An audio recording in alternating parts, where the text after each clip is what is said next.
This material is made available to you by or on behalf of the University of Melbourne under Section 113P of the Copyright Act 1968. It may be subject to copyright. For more information, visit the University Copyright website. How many of you came to the Unit 3 one? How many of you didn't? Welcome. Okay, so that's me. And I wrote the dot points for the new people. Okay? So I was the lead writer of the study design. So we're going to talk about Unit 4, yeah? You can ask me questions, you can scribble on your handouts, whatever. We should finish about 3 o'clock. Then I've got to rush down to Phillip Island and do the same thing tomorrow. Okay? All good. So, the exam is going to look at you in 2 parts, guys. It's going to look at your ability to do sciencey things, like an investigation, keeping a logbook, producing a poster, all that stuff, yeah? Then they're also going to look at your biological understandings of things. 2 parts. The questions on the exam paper will be roughly 50-50. Okay? Unit 4. What's it about?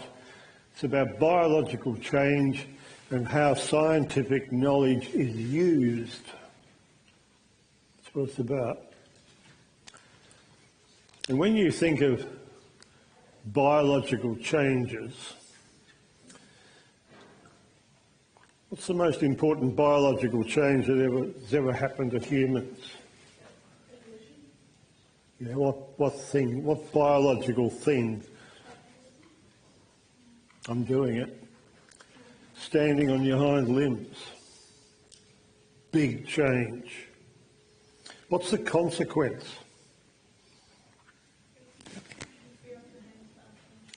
We do things, don't we, with our hands, yeah. Which led us to tool-making ability, really. Without your hands, it'd be hard to design tools. So there's a consequence to biological change. There's an implication or a consequence to scientific knowledge. That's what Unit 4 is about. So whenever you're looking at biological change or scientific knowledge, you say in your head, what's the consequence? What's the implication of it? Okay. You probably started off life with a gene pool, yeah? Gene pool, 1 mark, definition of a gene pool. What is it? Sort of those words up there. We can divide populations up into 2 parts. Populations that never change.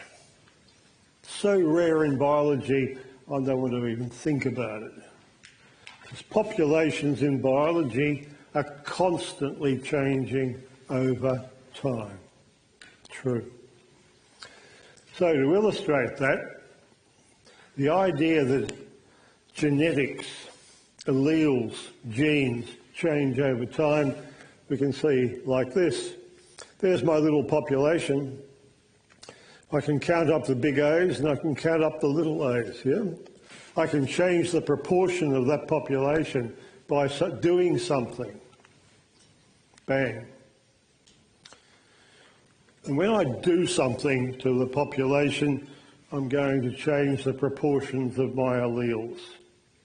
If I wipe that lot out, you see how the numbers have changed? Yes, you do. So Unit 4 starts off thinking about mutations, thinking about selection pressures, thinking about migration or gene flow, and genetic drift. All things which change the proportion of alleles in a population. Got that? So what about mutations? Okay. Genetic change happens all the time. DNA in your body changes. Most of the mistakes are fixed up. True. You're amazing. So most mutations, believe it or not, are neutral. They do not have a consequence on your survival. Yep. Some mutations may bring about a new characteristic, slowly perhaps. These guys will improve your chances of survival.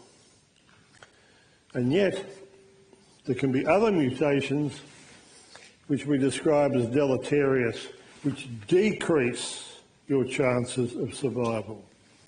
So in biology, what do we mean by survival?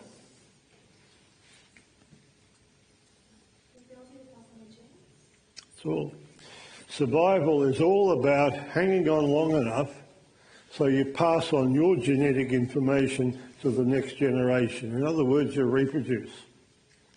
That's the only thing biology is interested in.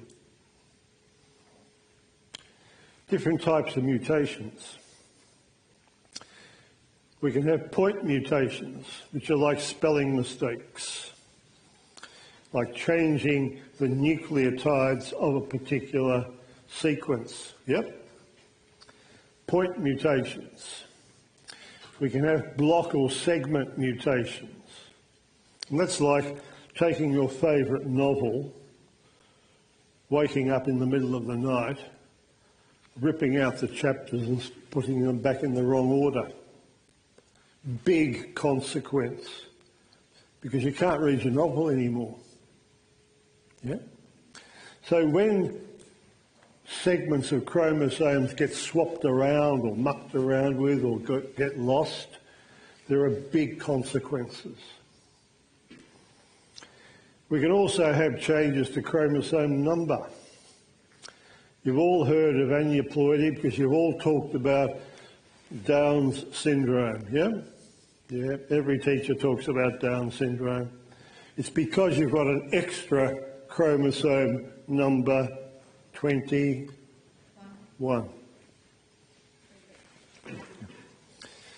And that's a consequence. People who have an extra chromosome of something, there's a difference, there's a consequence. You can have differences in sex chromosomes. The humans walking around with 3 X chromosomes, we call them super females. There are males walking around with 2 X's and a Y. So you can change the number of a particular chromosome. What about polyploidy? That's about changing the number of sets of chromosomes you've got. How many sets of chromosomes do you guys have?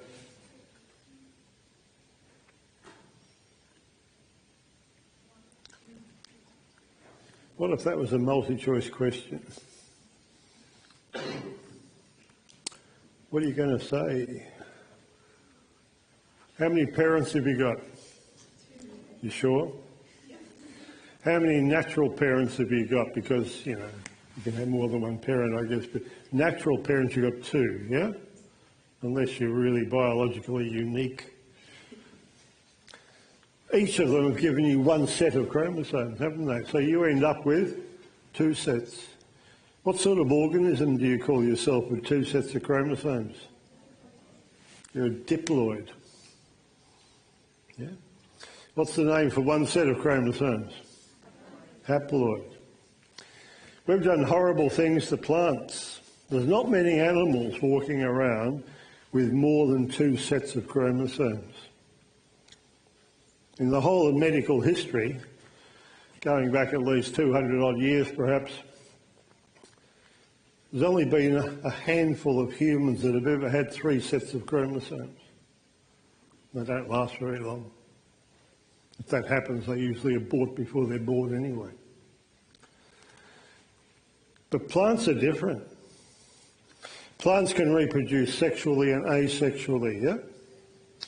So we, as humans, have manipulated plants big time, giving them extra sets of chromosomes. Why? Yep. Make them bigger, make them produce more food, make them more resistant to disease. Yeah? That's what we do it for plants for. So, anyone know how many sets of chromosomes wheat has? Humans have been mucking around with wheat for 10,000 years. Yeah, 6. I think 6. How many people here like strawberries? How many people are chopping up their strawberries? How many people have found a sewing needle in a strawberry? Don't go there. You know, they just increase the 15-year jail sentence for it.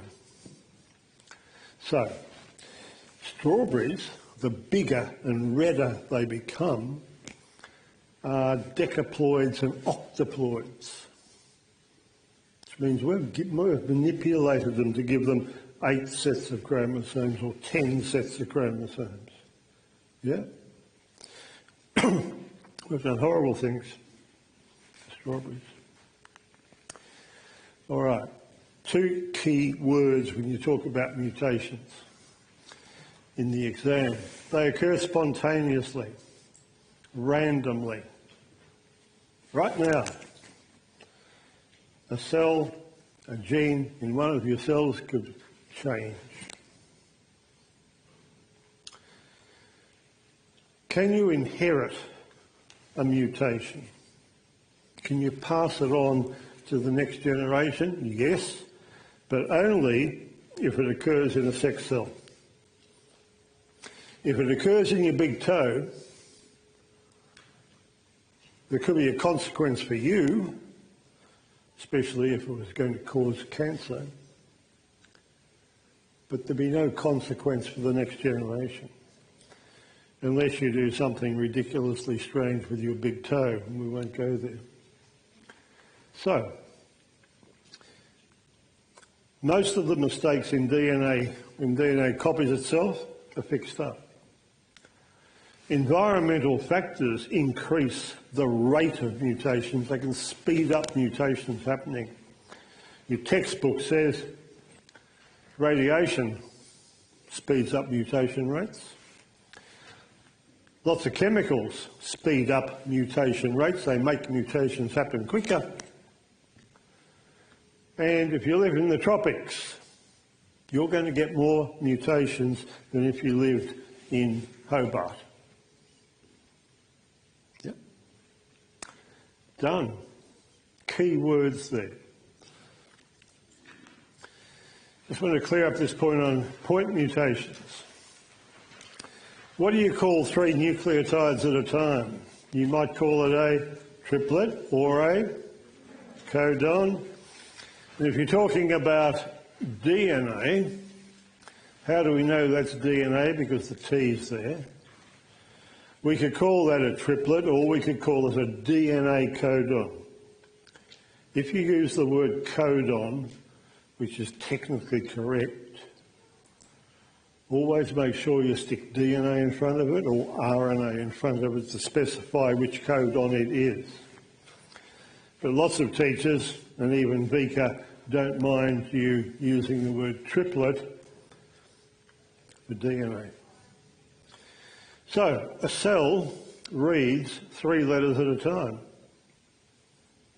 That's called a reading frame. And things can happen to our nucleotides. Spelling mistakes happen. Let's say a letter disappears. What's the reading frame do? It automatically moves.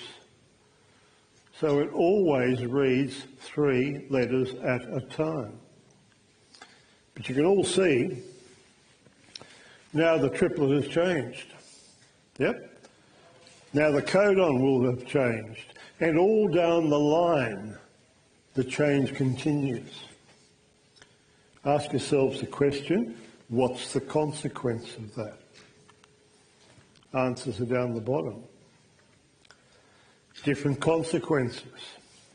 You know the genetic code is degenerate or redundant. That means you can change a codon, but you won't change the amino acid. You know that a gene has a stop and start instruction, a codon or a triplet. And if we change those, an enzyme might not know where to start work, or might not know where to finish work. So there are consequences to changing the order of nucleotides. All good? You stick up your hand if you don't understand something. Okay, number 2, selection pressures. Where do they come from? Always the environment. Important point, what do they act on? They act on phenotypes. What do they say to the phenotype? You have an advantage, you have a disadvantage. That's what they're saying. And I guess you've all talked about the white and black moth story.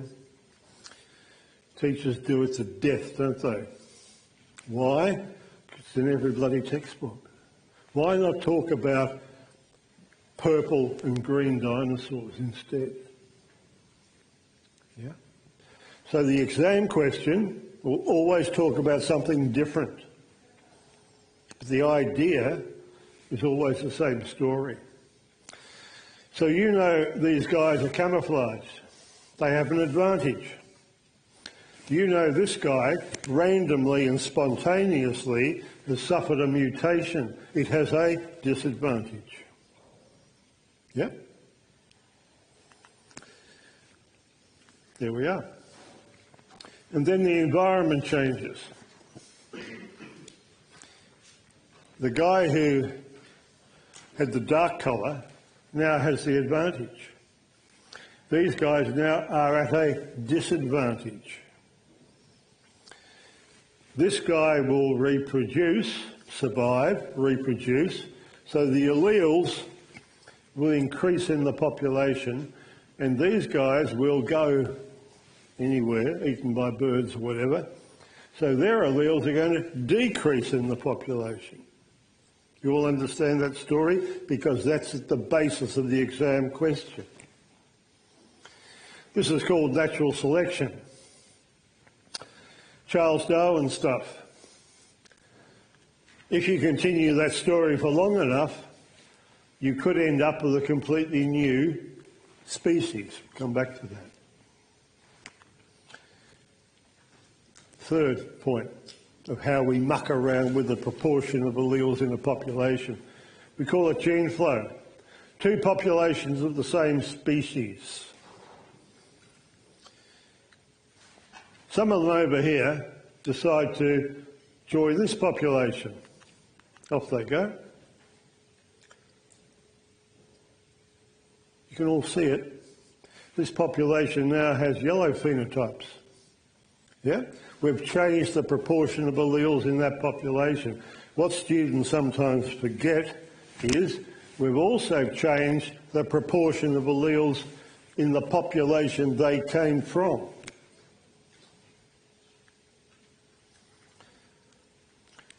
When you're reading exam questions, sometimes they're full of clue words.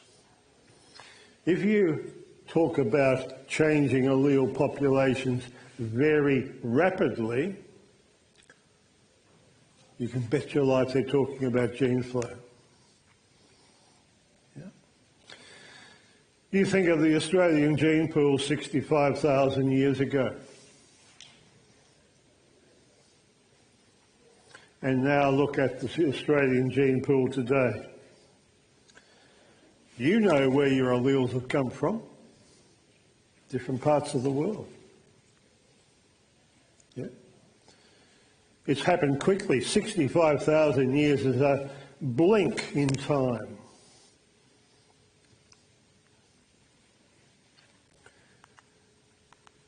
What about genetic drift? Here's your clue words once again. Chance events, clue. Dramatic, true.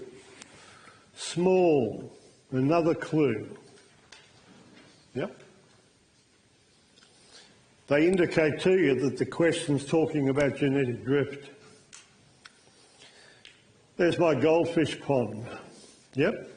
Small population. Anyone here keep goldfish? That's disappointing. There was 5 people in the morning group who kept goldfish. And one of the girls said, "I've got a black goldfish," and I said, "So have I." So this is my goldfish pond in my backyard. I happen to live next door to a neighbour who comes home drunk at midnight and likes climbing over the fence and jumps into my fish pond. Trouble is, it's a chance event because he could miss. It's dramatic for my fish.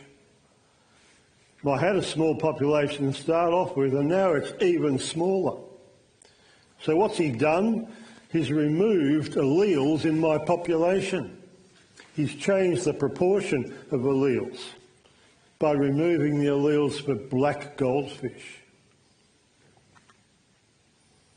Sad. Now the exam paper looks at that in terms of 2 situations. One's called the bottleneck effect. Forget your textbooks at this stage of the year.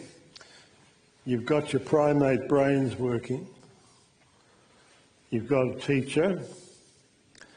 You may have the odd tutor, but be careful of them. And you've got my notes. What else do you need? Nothing. Everything you need to know about the bottleneck effect is here. You see this big population.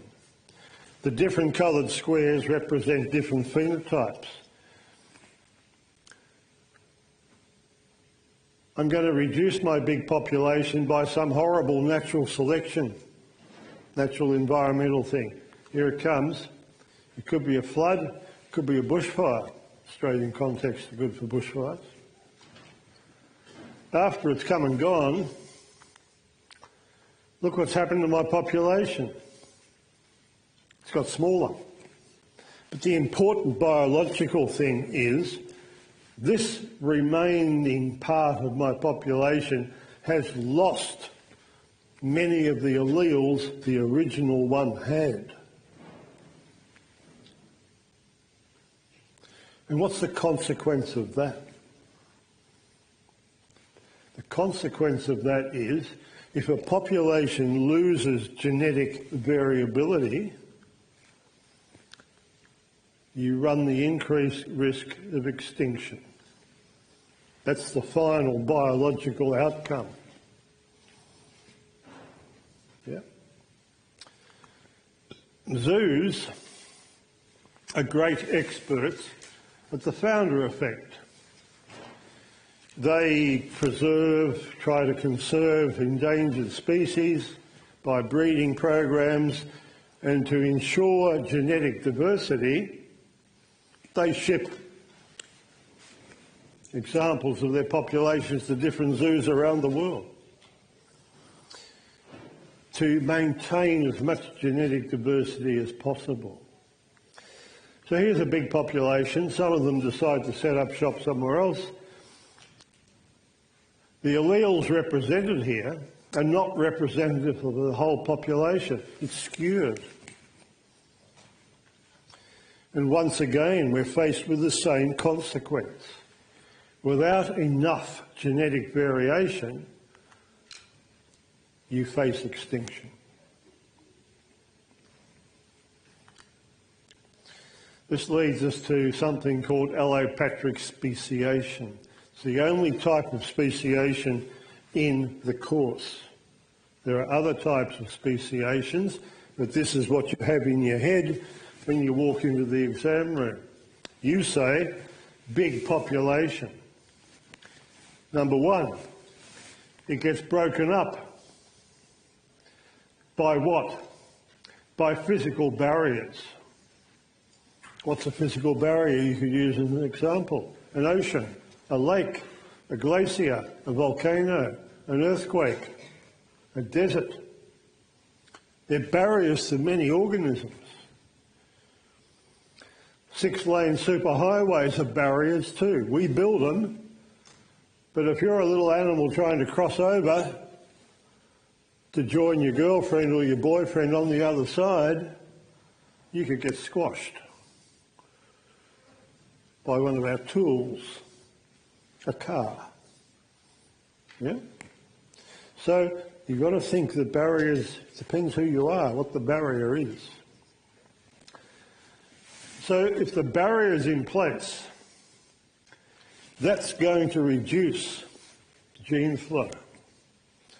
The little furry animal says, I'm not going to risk running across that barrier. I'm going to find a new boyfriend, girlfriend over on this side of the road. Gene flow slows down and stops. Finally, when gene flow stops, we declare the two groups to be reproductively isolated. If you put them back together, they don't want to reproduce. And at that point, we say, they're a different species. There's your definition of a species for 1 mark.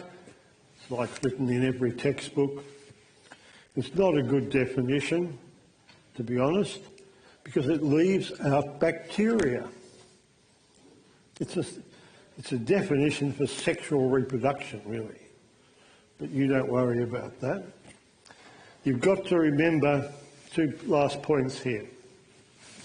This process takes time. So time is always your magic ingredient. And the other thing you must remember is, on any population, what's happening? 2 things. Mutations keep happening. Selection pressures keep changing.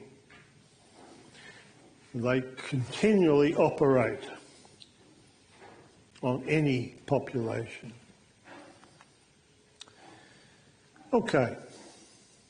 New dot point last year. Humans are great at manipulating other organisms' gene pools. Why? For our own purposes. All of you here are familiar with the Cavendish banana. It's got a banana shape. It's bright yellow, smooth skin. Most humans enjoy eating them. Yeah? But the banana started off like this. Green, full of seeds, tasted bitter, fibrous. You wouldn't eat it. Yeah? So how have we got from there to there? By selecting alleles. What have we done to the banana? We have reduced its gene pool. We just don't do it to bananas, we do it to anything. Cows, sheep, yeah? So we're interested in providing ourselves with the sorts of food we want to eat and have access to, but we muck around with other organisms' gene pools big time. The Cavendish banana now has a real problem.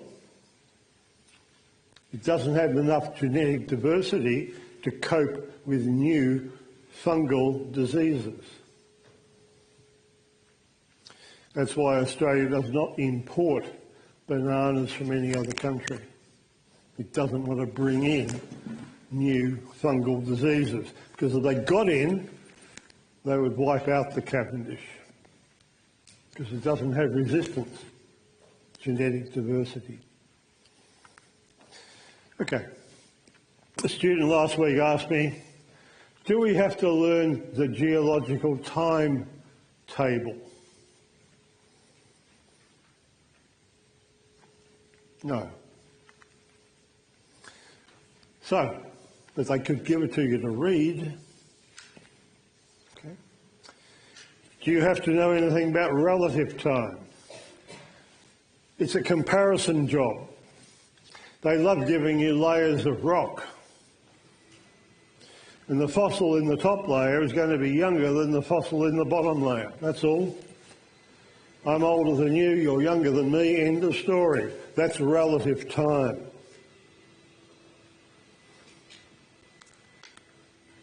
What about absolute time? Absolute time means putting a date to something. Okay? How do we do that? Well, the exam paper still uses radiometric dating, radioactive elements which break down over time, and we can measure how long it takes to do it, and we call them half-lives. The exam paper is always fixated on carbon-14. Why? Because living things are full of carbon.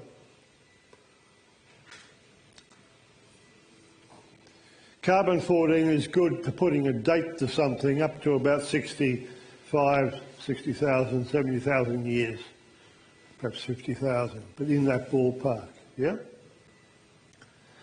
If you want to go back further in time and put a date to something, you need an element with a big half-life. Two words of warning there, or one word of warning. Please remember that when people date fossils, they're dating the minerals or the sediments surrounding the fossil. The organic material, of which you are made up, has long disappeared. Yeah? Okay. I asked the morning group, how old is your planet?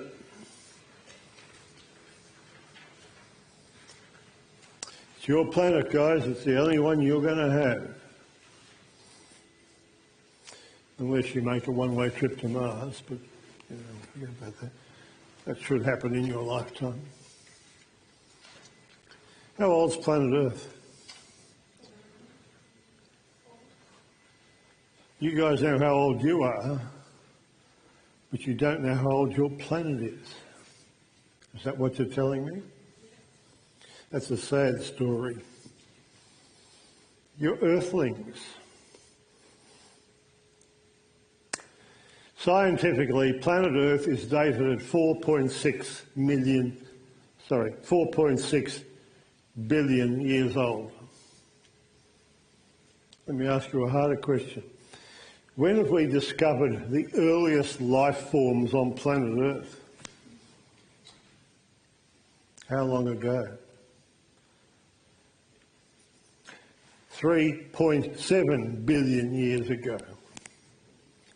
Yeah? I can see that your teachers haven't talked about this, yeah? What do you know about your planet? It's active. It's changeable. You know about earthquakes and volcanoes. You know the planet is active. You know weather changes. The atmosphere has changed over time. Where has all the oxygen come from in our atmosphere?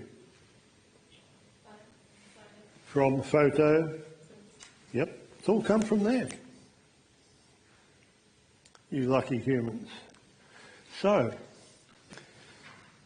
you know that plates, parts of our crust, are moving around because they're floating on top of molten rock, basically.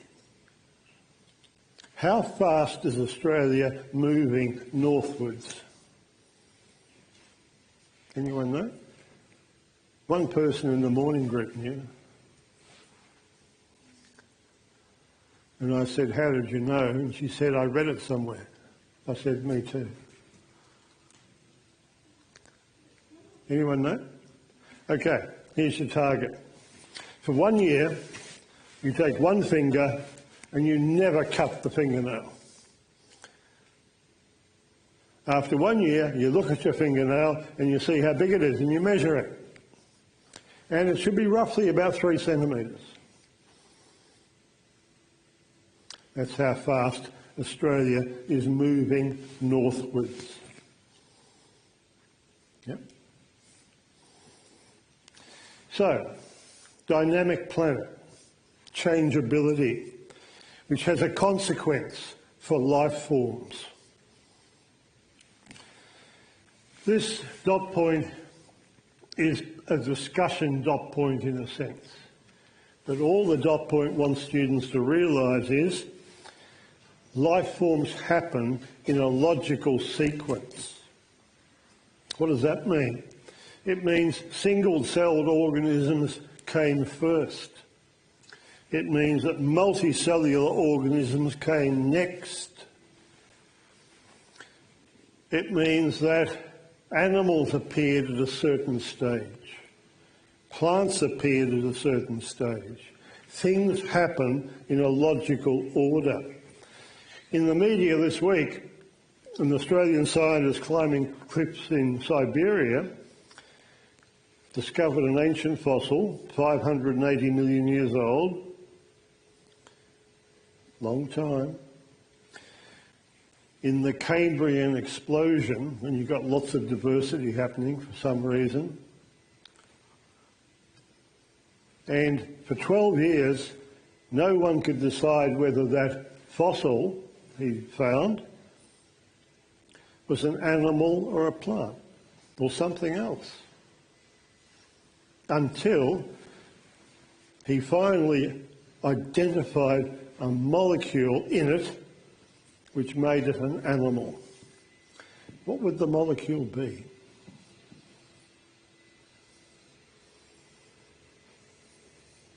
Let me give you a clue. Think of the molecules in the plasma membrane. What's one molecule in the plasma membrane that keeps it flexible? What is it? Cholesterol. Cholesterol only belongs to animals, you. So he identified cholesterol in this little fossil that is 580 million years old. First animal, or the first group of animals on planet Earth. So this is reading stuff, thinking stuff. Do you all understand that before flowering plants got loose, we needed pollinators? Birds, insects were needed to pollinate flowering plants, so it's no good having flowering plants without a pollinator. So things happen in a logical order, and we call that the law of fossil succession. That's just for your own edification. First animal, about then. The only other question I asked the morning group was, because I'm treating you the same, what's the bedrock of Melbourne? How many people here live in Melbourne? Or how many people don't live in Melbourne? You're excused. But for the rest of the Melburnians, what's your bedrock? If I dig down 200 metres below this theatre, I'm going to meet some sandstone. Yeah? How old is it? You're learning a lot today, aren't you? There it is. Silurian. The bedrock of Melbourne is about 400 million years old. Sandstone, yeah? Okay. They can ask you a question on, you asleep? You tired? Am I boring you? You look exhausted. Is it a late night? Looks like it. Okay, so what's the definition of a mass extinction for 1 mark? There's your answer. It's got to be on a global scale. There's got to be a marked decrease in biodiversity. Over the planet's 3.7 billion years of biological history, we can see patterns. The exam paper is only interested in 2 patterns: divergent change and convergent change. Divergent change suggests that they may all look different, but they're all related to a common ancestor. And that's based upon the word homology. What's homology mean? It's a key word. Sameness, yeah. You're looking for sameness. Convergent evolution, all these guys have wings. Does that mean they're related closely? No. That's based on analogy.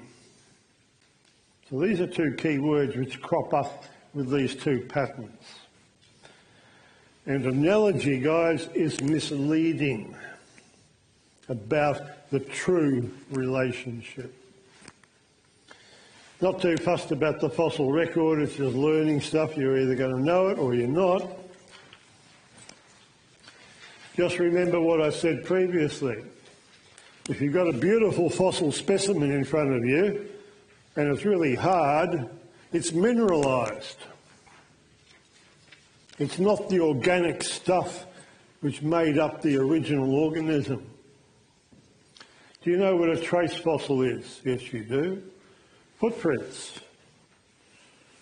Burrows. What's this word mean? What is it? Fossilised? What? Anyone know? Feces. One thing always to think about with the fossil record, it's incomplete. Is anyone going to dig up Burke Street to get at the most important fossil on the planet? Nope. It's not going to happen. Is anyone going to dig up New York? Nope. So a lot of the fossil evidence we may dearly like to grab hold of is not available to us. Steps in fossilisation, easy exam answer. There are the steps. Another typical exam question, what's a transition fossil? You either know it or you don't. There it is. What's an index fossil? There it is. Put circles around it if you say, hey, I didn't know that. I'm trying to distill the exam paper into the biological questions and ideas that questions will be based on. Biogeography, same thing. Determining relatedness. This comes down to the most important thing I can tell you today. The biology exam is the only exam you're going to do this year where you can take all the answers in with you. Are you not a living thing? Yes, you are. And you're sitting in the exam room and all your biology is with you. So, in the 19th and 20th centuries, scientists and others said, let's work out the relationship between organisms by looking for homologous structures, things they have in common. And in the exam room, you could put your arm up, couldn't you? And the supervisor will come over to you and say, what's wrong? And you simply say, nothing, miss, sir, whatever. I'm simply reminding myself I have a pentadactyl limb. Yeah? And so do all these guys. So it shows a relationship. Now that was good for the 19th century and for about 2/3 of the 20th century to determine how closely related things are by looking for how much they have in common. But you guys, congratulations, are all citizens of the 21st century. You lucky sods. So, your lifetime is into simply molecular homology. What do we use to look for sameness? Nucleotides, and amino acids. And what a simple rule book you've got. If two organisms are closely related, the two sequences will match hugely.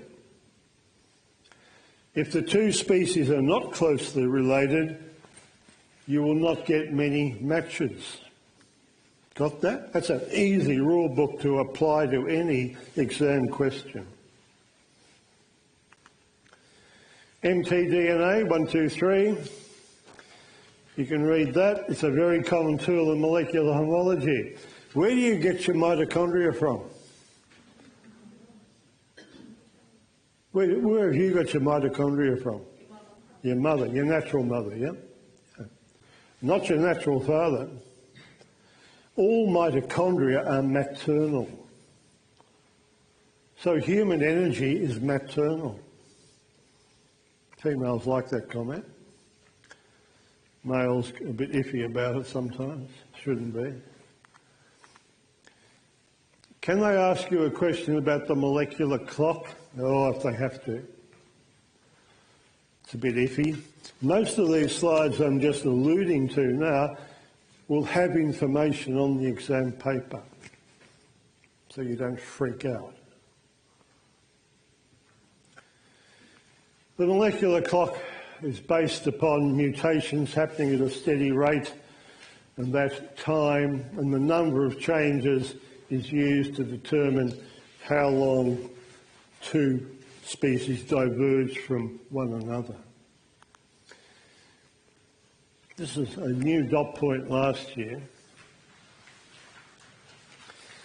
Go back to your black and white moth story, and we said that Darwinism, natural selection, is a slow change, little changes over time. Yep. But evidence says the beaks of finches on the Galapagos Island change very quickly. The jaws of fish in African lakes changed very quickly. How come? Answer. There's a group of scientists called EvoDevos, evolutionary developmental biologists, to give them their proper name. And in the last 15, 20 years or so, they've located in animals, because they really haven't done much work on plants, a group of genes called master genes or toolkit genes. These genes are controlling lots and lots of other genes in development. So, for the exam paper, if you're asked a question about the beaks of finches and the jaws of fish, they will do two things. They will either give you information to interpret, read, come to a conclusion, you can do that, or they will ask you a question which says, this is your sort of answer. If you have mutations in master genes, you are basically perhaps changing the amount of time, location, and this is the really important bit, how much gene expression is going to happen. That's the clue, that's the big answer in your head for that sort of stuff. You probably all talked about DNA hybridization. You just have to remember that if you're putting DNA together from two different species, you are using single-stranded DNA. So put them together, you work out how many matches, that's not good. Put 3 and 1 together, more matches, what are we saying? These guys are more closely related because they have more homology. It's an American technique, so we have to cop American words, which are never nice.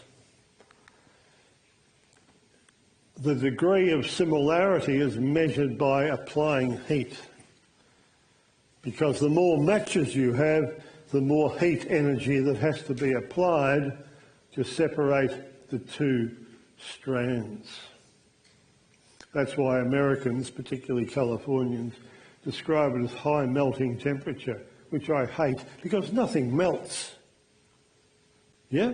It's a ridiculous word to use. What's melting mean? Changing from a solid to a liquid. The exam paper will give you trees of life. It's a botanical thing. All you have to do, guys, is to read them. Two things you need to know about phylogenetic trees or cladograms. They're both related, a bit different. We won't go there. Where two lines come together, it's called a node. What does it represent? Common ancestor. The node is where the common ancestor is. What's the other thing you need to think about with phylogenetic trees or cladograms? Answer, how long the branches are. Because the length of a branch tells you how far back in time the common ancestor was. Comparative genomics, easy these days. Humans are sequencing genomes all over the place. The human genome was sequenced in 2001, 2002. It cost $3 billion US. Now you can walk into a lab somewhere and say, hey, I've got a kangaroo, sequence its genome. That'll cost you a few $1,000s. Huge advances about genomics.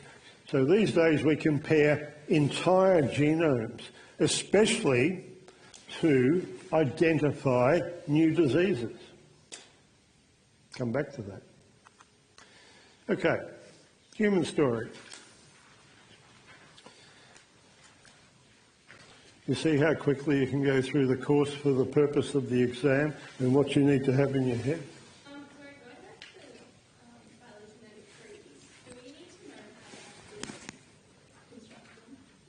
I don't think so.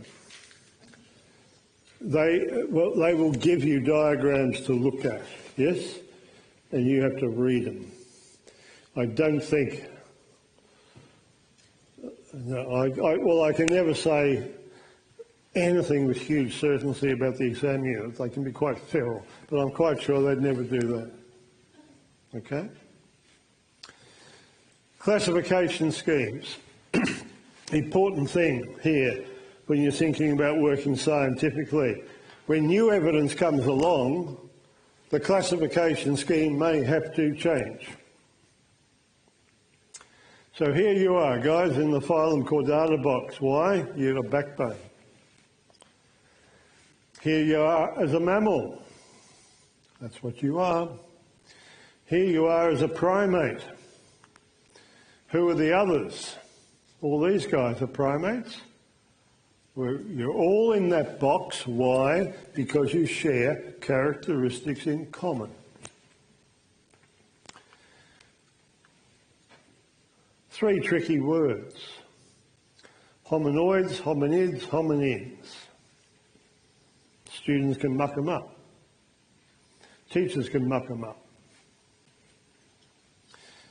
Best piece of advice is know who is in the box. That's it. If you're a hominoid, you're a gibbon, orangutan, a gorilla, a chimp or a human. You're all in that box because you share characteristics in common. If you're a hominid who's dropped out, the gibbons have gone, and there you are with these three other great apes. And now we come to this one. You're in that box. Who else is in the box with you?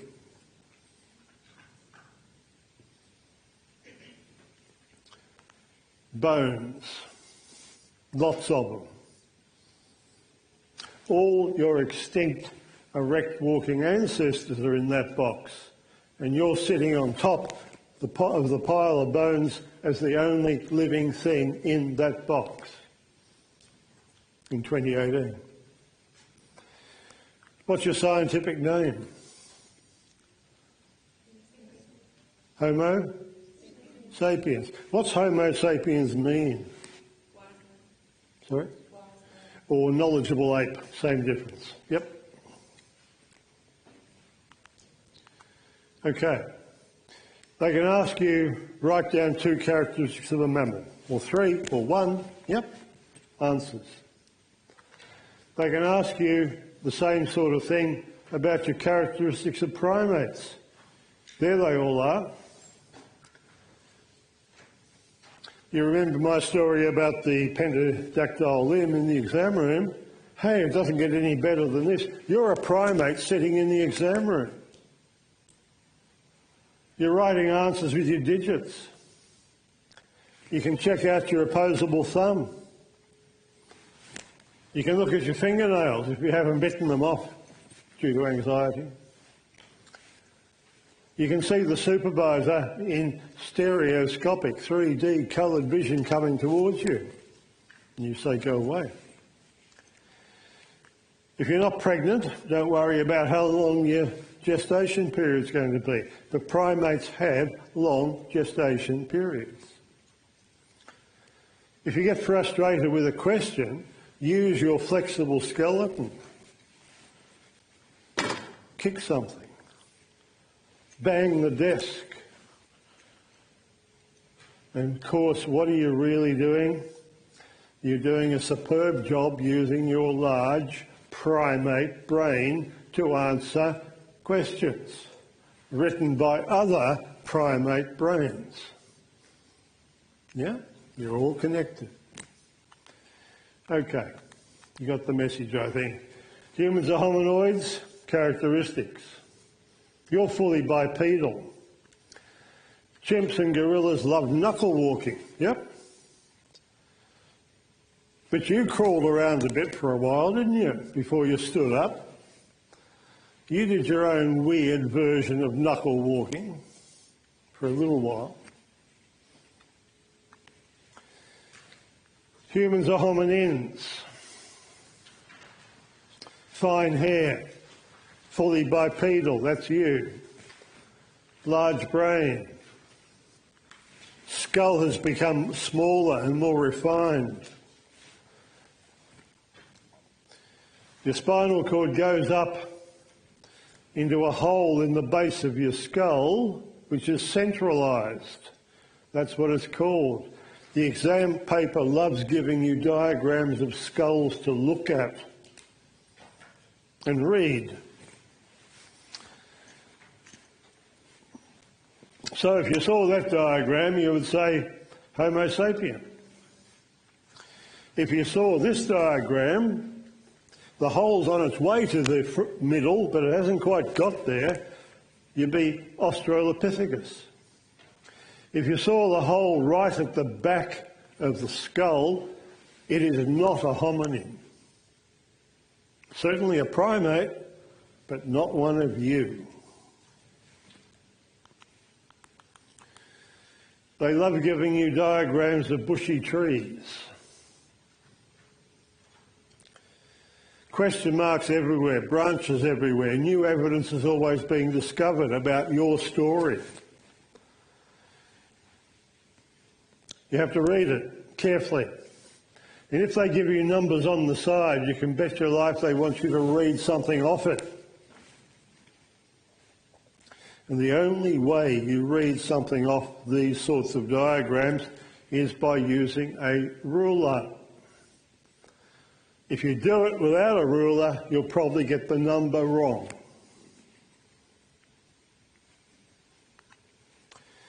Recent findings, another dot point we wrote for last year.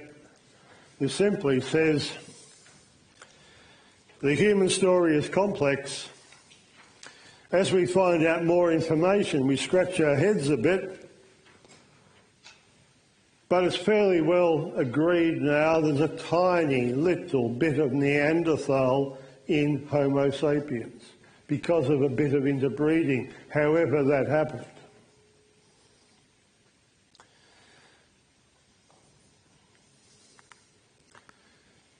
Your textbook and the Beaker study design likes to also keep things relatively simple. So we'll ask you about trends in hominin evolution. Here's a very early hominin, Australopithecus. Here's the first of the genus Homo. And then you go Homo erectus, Homo neanderthals, Homo sapiens. Yep. Absolutely accepted order. But all the wobbly bits and all the broken branches are cut out of this story now. So the exam paper is interested in asking you about trends.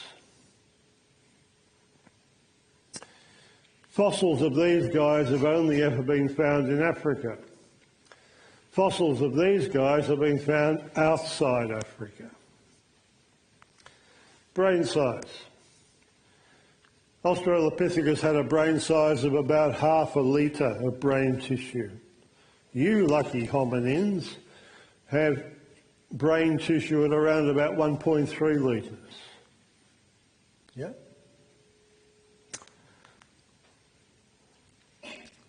Skull structures are important. Eyebrow ridges have become a lot smaller. Jaws have become a lot smaller.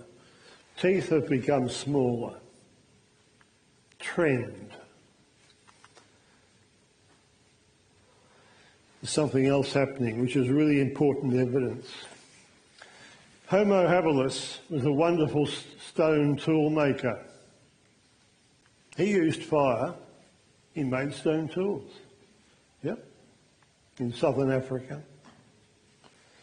What's tool making evidence of? Yes, it's evidence that the brain has changed. Cognitive evolution, changing networks, changing brain function, more networks. Yeah? And what's the important consequence of that? Well, one is tool making, because we can. What's your favourite tool? You carry it with you every day. Yes, your smartphone. Your smartphone is the same as this guy's stone tool. Same importance. Tools are meant to make your lives easier. Yep. So with his tool, he could slash the neck of an antelope, kill it. With your smartphone, you can do lots of things.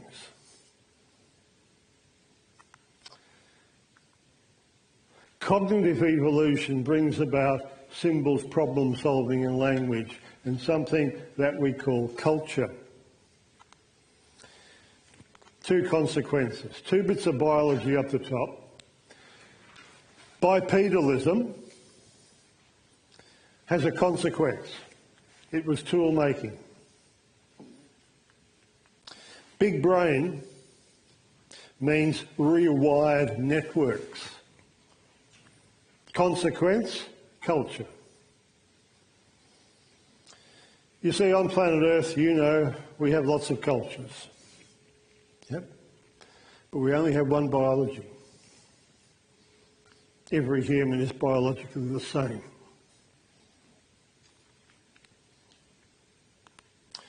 You can compare biological evolution to cultural evolution. That's simply a table pinched out of a textbook, but it's a good table. They have never really asked a good exam question on that.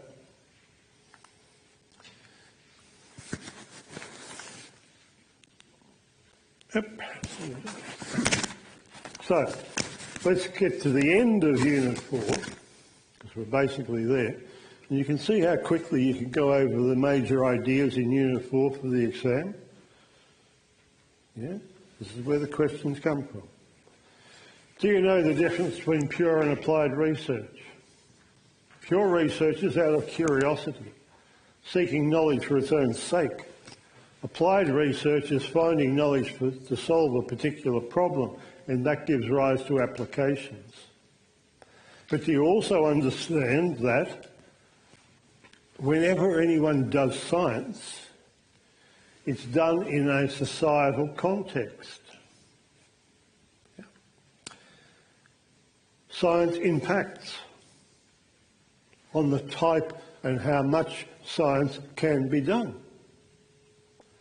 There may be cultural differences, there may be religious differences, there may be ethical and moral implications. There may be lifestyle preferences. Who owns the drug? Ownership? Where does science get its money from? Government or private enterprise? Who pays for science? Cost, benefits. Yeah? Lots of things to consider. Political power. All these societal things impact on the type of science that someone can do. Okay, DNA Toolbox. I'm pretty sure you've done this to death in many ways. So I just want to point out a few things. I'm going to flick through most of these slides. You want to consider DNA applications as, first of all, type of work to be done. Cutting, joining, sorting fragments, transporting DNA into a cell. The study design only has one example. Copying, and so on. What are the tools? Here they all are. Remember that most of the tools for DNA applications come from bacteria. Here are the techniques that the exam paper often asks questions on. So, restriction enzymes cut DNA, two ways of cutting, sticky ends and blunt ends. Do you have those enzymes? No, you don't. Bacteria do.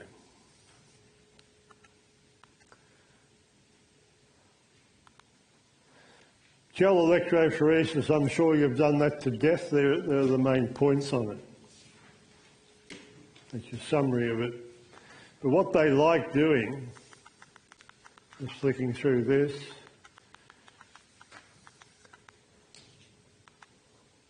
that's what they like giving you in the exam paper, a gel run. And they ask you questions about it.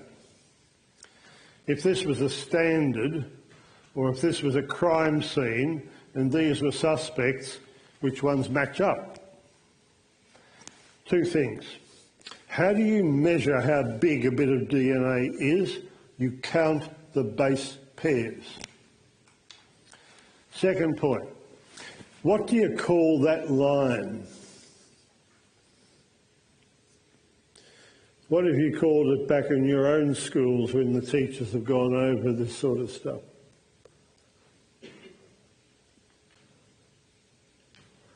Do you call it a line? Do you call it a band? Or do you call it a fragment?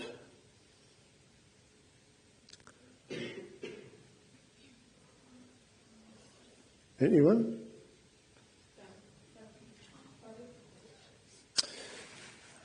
I'm so glad you people are here today. You call it a band. It's a band on the gel, yeah? Now, get this. What's inside the band? Fragments. Many of them. And what's the unique thing about all those fragments in that band? They're all the same size.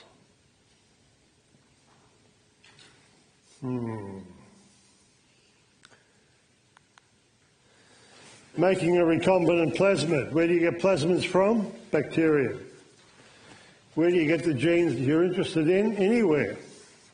Hopefully you all know that human insulin these days is produced in bacterial factories for us.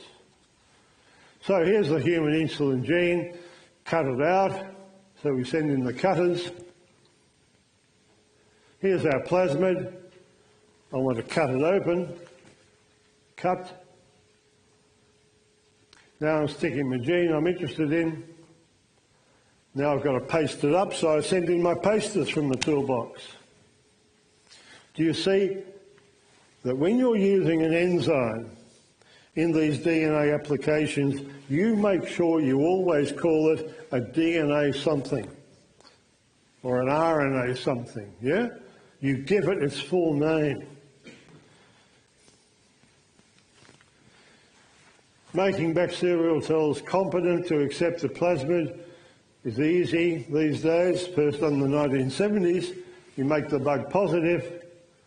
That means it can attract plasmids, which are negative, because DNA is negative, and then you heat shock it, and one little plasmid gets in, and then you only need one, and then that gene can be expressed in the bacterium.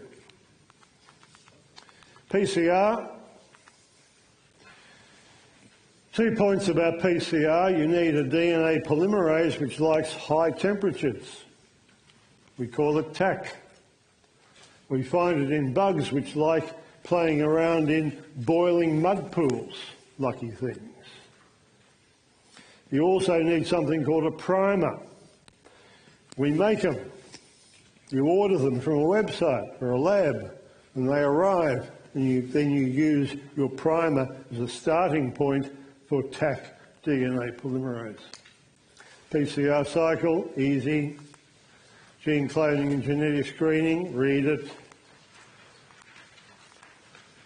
What about your DNA profile? It used to be called a DNA fingerprint. Wrong. First point. Comparing our genes is not good because we all share the same genes. If we want a unique profile for you, we have to look for something else, and they're called short tandem repeats. And where do we find them? Between the genes.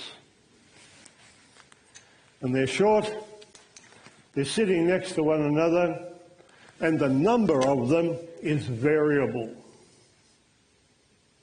And that variability of number is inherited from both your natural parents.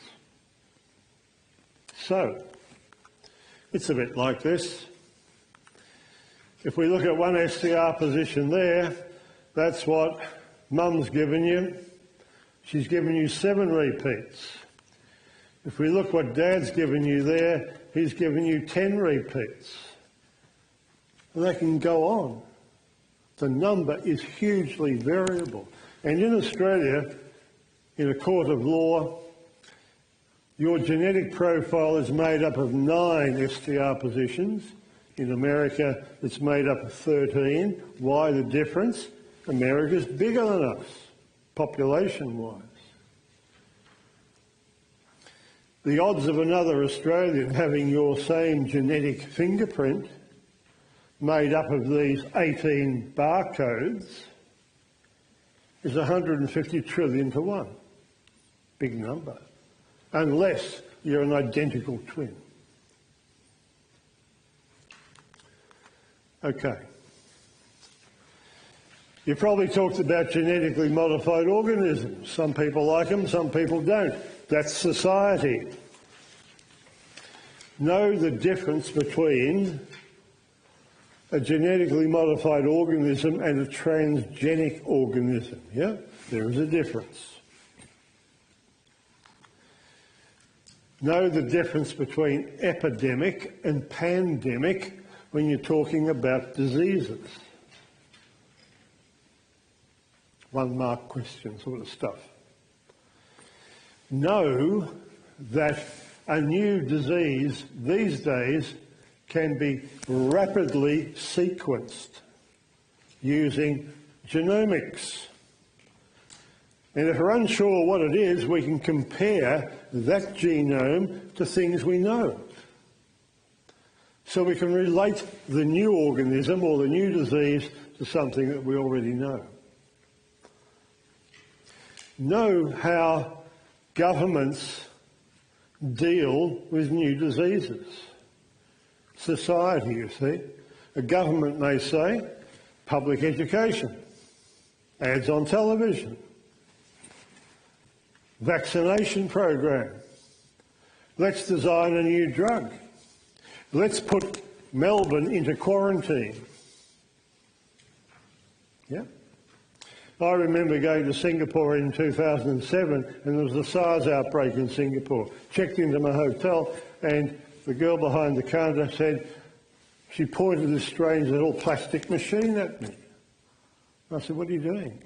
And she said, taking your temperature.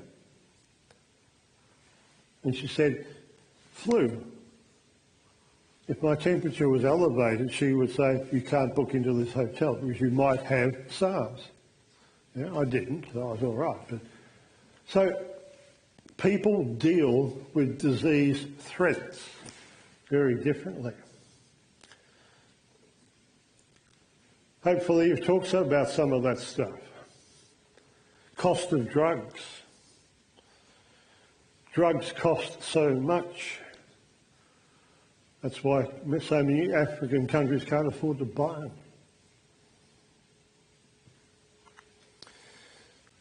Speaking of drugs, what's an antibiotic do? It kills bacteria.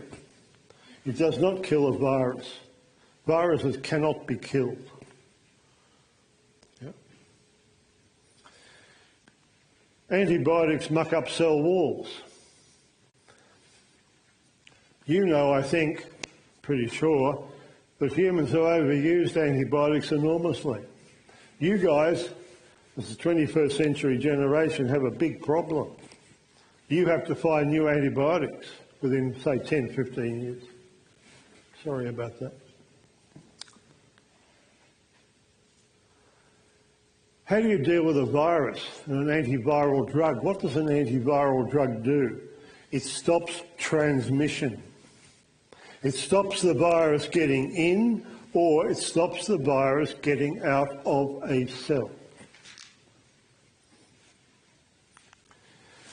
And this is where the Australian discovery by Peter Coleman across the road in Royal Parade came up with Relenza. Peter Coleman was working on the flu virus. He said, I can't stop it getting in, that's too chemically difficult. But I think I can stop it getting out.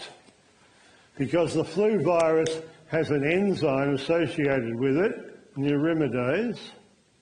It's like a cutting machine. The virus needs that enzyme to get out of the cell, to cut its way out, so it can infect new cells. And Peter Coleman, bit of luck on his side, found an active site inhibitor.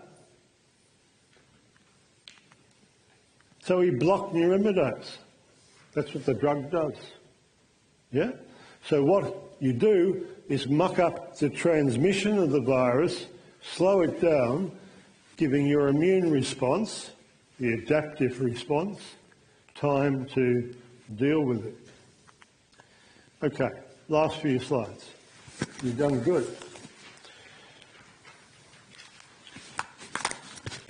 And you are tired, some of you. So, I said at the start, guys, you will be given questions on all of this. There's only one way to deal with it, and that's to talk and practice and talk to your teacher about it. They like giving you, like, student investigations like you've done and say, hey, look at this investigation. So, they can ask you things like quantitative and qualitative observations. Do you know the difference? Yes, you probably do. They can ask you what a hypothesis is. They can ask you, are you using primary data or secondary data? If you make the data, you generate it, it's primary data. They will give you lots of tables and lots of graphs to read. Make sure you do know how to read graphs in terms of what the axes are telling you. They always ask, what are the variables? That stuff's been on every exam paper I can think of. So you practice, you have an idea, that'll do you. Remember what science is about. It's about using evidence, hard evidence, that either does two things. It either supports the idea, the hypothesis, the question, or it falsifies the hypothesis, the question. It says you're wrong. It can never say with certainty you are right. Think about this. This was on the May exam this year given to students in the Northern Hemisphere. They gave students a summary of some kids' experiment, and one of the questions I asked was, how could it be made better? Why would they ask you that question? Because you have done an investigation, and perhaps when you did your investigation, you wanted to make it better. Know the types of errors that creep in. A human error is a mistake. A random error, something's happened to some of your variables which you are hoping to be controlled and which perhaps are not controlled. A systematic error is a problem with an instrument you may be using. It's not calibrated correctly. That was on last year's exam paper. It will be on this year's exam paper. These words are not nice. And for the past few weeks I've been talking to lots of students in lots of places, and I'm fully aware that teachers don't clarify it for you. Do you know the difference between accuracy and precision when you do an experiment? Do you know why it's important to replicate an experiment? These words are important, so please, you've got lots of time, have a look at that, and if you've got problems with it, talk to your teachers.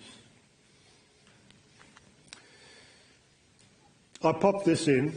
There's a few slides at the end that may not be in your handout, but I thought, I've already talked about that. There will be questions on all of that. Sometimes they give you a table or a graph and they simply say, summarise what it's doing. So you just have to look at it and come up with a sentence. This one's become popular. It was on last year's paper, and it was on the May paper for the Northern Hemisphere. It's question 10, currently.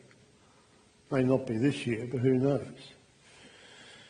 It's about you reading and comprehending something.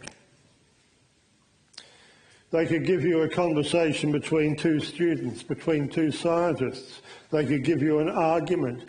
They could get you to look for evidence. Yep? It's all not beyond any of you.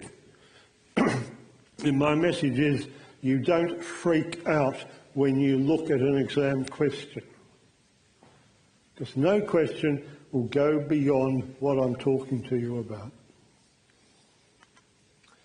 You know section A. You know it's got 40 multi-choice questions. Hopefully you've practiced multi-choice questions and you say to yourself, if I see the correct biology in a sentence, in a statement, tick. If I can't see the correct biology, I will get rid of the bad ones. And the worst case is you'll be probably left with two statements that may be very close to one another. And if you can't sort them out, guys, what do? Guess. Always. What you don't do in section A is to say, I think I'll leave those questions and come back to it at the end. Never do that, because you never come back to them. The paper pushes you right for 2.5 hours. Yeah? Personally, I think it's one question too long, but I can't change that. So, how long do you spend in section A? 40 to 50 minutes. If you're at 50 minutes, you get out of section A and get into section B, regardless. Section B currently has 11 questions in it. Question 10 was that comprehension question I just talked about. Question 11 was usually a student investigation type question, but that can change from year to year. There's no rules for that. Please write as simply and as clearly as you possibly can. When you're reading something, highlight words you think are important because you don't have time to go back and find them again. Two things about writing answers. Never repeat the question in your answer.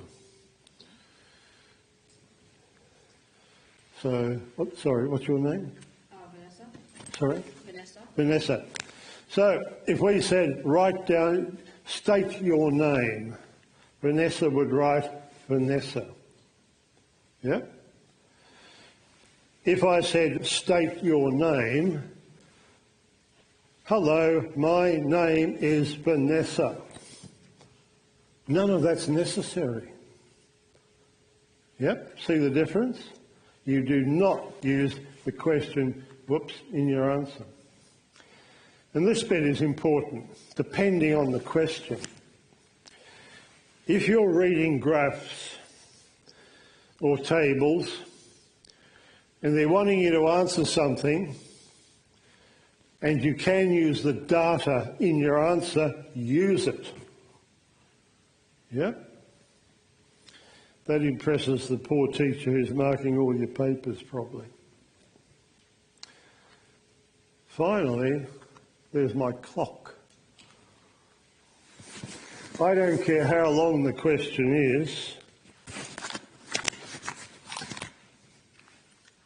It could be 1 minute. It could be 2 minutes. Not many questions go beyond 4 minutes for 4 marks.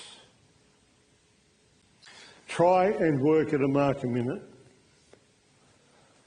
Use most of your time doing that. Use a tiny little bit of your time writing the answer at the end, and never start writing an answer as you are thinking. You'll turn it into a cheap novel, which won't work. Done deal, guys. Thank you very much. And it's right on 3 o'clock, I think. Yep. Amazing. Good luck. And you'll be fine. You will.